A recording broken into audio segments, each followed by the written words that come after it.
Library બિલ્ડિંગની યોજના બનાવતી વખતે સૌપ્રથમ કઈ બાબત ધ્યાનમાં લેવી જોઈએ? યુઝર્સની સંખ્યા. લાઇબ્રેરી બિલ્ડિંગનું મુખ્ય લક્ષણ કયું છે? પૂરતું નેચરલ લાઇટ. એકેડેમિક લાઇબ્રેરી માટે સૌથી યોગ્ય બિલ્ડિંગ ટાઈપ કયું છે? Modular building. લાઇબ્રેરી બિલ્ડિંગમાં લાઇબ્રેરી બિલ્ડિંગમાં સ્ટેક રૂમ શેના માટે હોય છે? બુક્સના કલેક્શન માટે. લાઇબ્રેરી બિલ્ડિંગની આઈડિયલ લોકેશન કઈ હોવી જોઈએ? સેન્ટ્રલ અને એક્સેસિબલ પ્લેસ. લાઇબ્રેરી બિલ્ડિંગમાં ફ્લોર લોડ કેપેસિટી કેમ અગત્યની છે? બુક્સના વેઇટને સહન કરવા માટે. લાઇબ્રેરી બિલ્ડિંગમાં એન્ટ્રન્સ હોલ શેના માટે છે? યુઝર એક્સેસ માટે. લાઇબ્રેરી બિલ્ડિંગનો મોટો ખર્ચ શેના પર થાય છે? સ્ટેક અને રીડિંગ એરિયામાં. નેશનલ લાઇબ્રેરી બિલ્ડિંગ સામાન્ય રીતે કેવી હોય છે? મલ્ટી સ્ટોર વાળી. લાઇબ્રેરી બિલ્ડિંગના ડિઝાઇનમાં કોણ સામેલ હોય છે? લાઇબ્રેરિયન તથા આર્કિટેક્ટ. લાઇબ્રેરી ફર્નિચરનું મુખ્ય લક્ષણ શું છે? ફંક્શનલ અને ડ્યુરેબલ રહેવું. સ્ટેક ફર્નિચર કયું છે? Book racks. રીડિંગ રૂમ ફર્નિચરમાં શેનો સમાવેશ થાય છે? ટેબલ અને ચેરનો. કેટલોગિંગ સેક્શન માટે શેની જરૂર છે? Work tables. લાઇબ્રેરીમાં કમ્પ્યુટર ઇક્વિપમેન્ટ્સ કયા માટે છે? ઓપેક અને ઓટોમેશન માટે. લાઇબ્રેરી ઇક્વિપમેન્ટમાં રિપ્રોગ્રાફીનો અર્થ શું છે? Photocopy service. Library security equipment કયું છે? સીસીટીવી. લાઇબ્રેરીમાં આરએફઆઈડી શેના માટે છે? સિક્યોરિટી અને ઓટોમેશન માટે. લાઇબ્રેરીમાં કોમ્પ્યુટર સર્વરનો ઉપયોગ શેના માટે થાય છે? ડિજિટલ રિસોર્સના એક્સેસ માટે.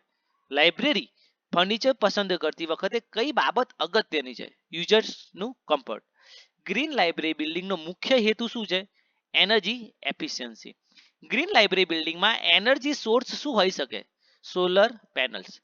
ગ્રીન લાઇબ્રેરી બિલ્ડિંગનું મુખ્ય લક્ષણ કયું છે? Natural ventilation. ગ્રીન લાઇબ્રેરી બિલ્ડિંગમાં વોટર હાર્વેસ્ટિંગ શાના માટે છે? સસ્ટેનેબિલિટી માટે. ગ્રીન લાઇબ્રેરીમાં એલઈડી લાઇટિંગ શાના માટે હોય છે? એનર્જીની બચત માટે. ગ્રીન લાઇબ્રેરી બિલ્ડિંગમાં પેપરલેસ સિસ્ટમનો અર્થ શું છે? Digital resources. ગ્રીન લાઇબ્રેરીનું એક ઉદાહરણ કયું છે? Anna centenary library, Chennai. Green લાઇબ્રેરીમાં રિસાયકલ યુનિટ કયા માટે છે? વેસ્ટ મેનેજમેન્ટ માટે. ગ્રીન લાઇબ્રેરીનો આઉટકમ શું છે? Eco friendly information centre. Green library બિલ્ડિંગનો મોટો ફાયદો છે એન્વાયરમેન્ટ પ્રોટેક્શન. ઇન્ફોર્મેશન કોમન્સ શું છે? Shared learning space. ઇન્ફોર્મેશન કોમન્સમાં શું સુવિધા મળે છે? કોમ્પ્યુટર, ઇન્ટરનેટ તથા group study.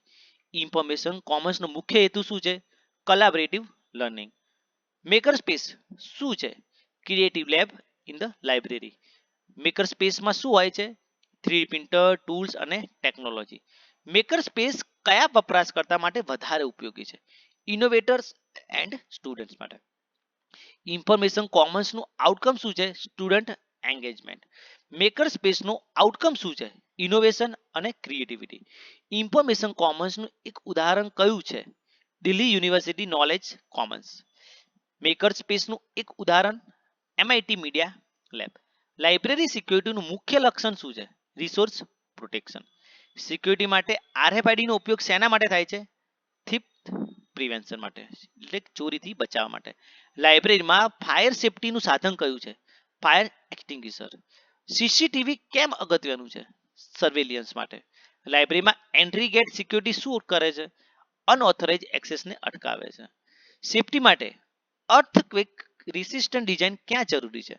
Multi story library બિલ્ડિંગમાં. લાઇબ્રેરીમાં સાયબર સિક્યોરિટી કેમ જરૂરી છે? ડિજિટલ રિસોર્સિસના પ્રોટેક્શન માટે. ડિઝાસ્ટર મેનેજમેન્ટ પ્લાન શેના માટે હોય છે? રિસોર્સિસ અને યુઝર પ્રોટેક્શનમાં. સિક્યુરિટી ગાર્ડનું કાર્ય શું છે? યુઝર અને રિસોર્સ સેફટી. લાઇબ્રેરી સિક્યોરિટીનું અંતિમ લક્ષ્ય શું છે? વપરાશકર્તાને સંગ્રહની સુરક્ષા.